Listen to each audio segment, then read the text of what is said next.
ரஜினிகாந்தோட நடிப்பில் கடைசியாக வெளியான கூலி திரைப்படம் தோல்வியடைய அந்த தோல்வியை சரி கட்டியே ஆக வேண்டும் என்ற நோக்கத்தில் நெல்சன் திலீப்குமார் இயக்கத்தில் ஜெயிலர் 2 படத்தில் நடித்து முடிச்சிருக்கிறார்.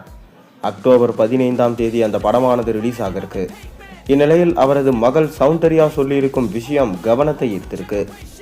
உலக அளவில் பிரபலமானவர் ரஜினிகாந்த். அவரை ரசிகர்கள் சூப்பர் ஸ்டார் தலைவர் என கொண்டாடுவாங்க. 50 வருடங்களாக அவர் கோலிவுட்டில் அசைக்க முடியாத இடத்துல இருக்கார்.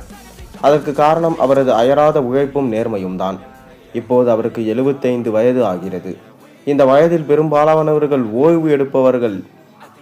ஆனால் தாங்கள் சம்பாதித்த பணத்தை ஜாலியாக செலவு செய்து ஊர் சுற்றி கொண்டிருப்பார்கள். ஆனால் இவரோ ஊராக ஷூட்டிங்குக்கு சென்று கொண்டிருக்கிறார். ஏனெனில் நடிப்பு தொழிலை தனக்கு கிடைத்த வரமாக பார்க்கிறார். அந்த மும்மரத்தோடு இப்போது ஜெயிலர் 2 படத்தில் நடித்து முடித்திருக்கிறார். படமானது அக்டோபர் 15இல் ரிலீஸ். அந்த படத்தை முடித்துவிட்டு தர்மன் படத்தில் நடித்து வருகிறார். மேலும் கமலோடு சேர்ந்து ஒரு புதிய படத்தில் நடிக்கிறார். இப்படி இந்த வயதிலும் அவரது உழைப்பை பார்த்து அனைவரும் ஆச்சரியப்படுறாங்க. ரஜினியின் திரை வாழ்க்கையில ஏகப்பட்ட அனுபவங்களை சந்தித்திருக்கிறார். வெற்றிகள் தோல்விகள் என மாறி மாறி அவருக்கு வந்திருக்கின்றன. முக்கியமாக ஒரு படத்தை தோல்வி படமாக கொடுத்து விட்டால் இனி ரஜினி அவ்வளவுதான் என அவரை விரும்பாதவர்கள் சொல்லுவார்கள். அந்த பேச்சை கேட்டெல்லாம் அப்செட் ஆகாமல் அடுத்த படத்திலே தரமான கம்பேக்கை கொடுத்து அப்படி பேசியவர்களின் வாயை அடைக்க செய்து விடுவார். இதைத்தான் அவர் கடந்த பல வருடங்களாக செய்து வருகிறார். இதற்கிடையே இத்தனை வருட திரையுலக அனுபவத்தில் அவர் சுயசரிதை நூலை எழுத வேண்டும் என்று ரசிகர்கள் கோரிக்கை வச்சாங்க. அவரது குருநாதர் கே பாலச்சந்தர் கூட ஒரு பேட்டியின் போது நீ சுயசரிதை எழுதுவாயா என கேட்டதற்கு இல்லை, நான் எழுத மாட்டேன், சுயசரிதையில் உண்மைகளை மட்டும் தான் எழுத வேண்டும் என பதிலளித்திருக்கிறார். இந்நிலையில் அவர் தன்னுடைய முடிவை மாற்றிக்கொண்டு சுயசரிதையை எழுத தொடங்கியிருக்கிறாராம்.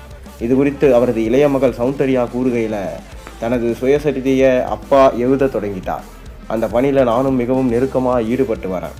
அந்த சுயசரிதை வெளியாகும் நாளை எதிர்பார்த்து நோக்கி கொண்டிருக்கிறேன்.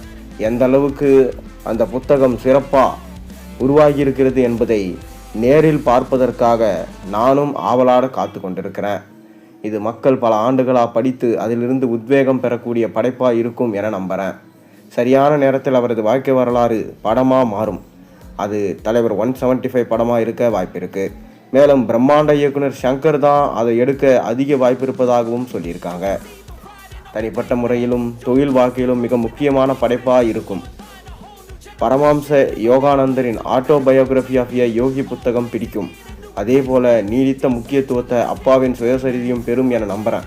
ஏனெனில் அவரது வாழ்க்கை பயணம் அசாதாரணமானது என கூறியிருக்கிறார்.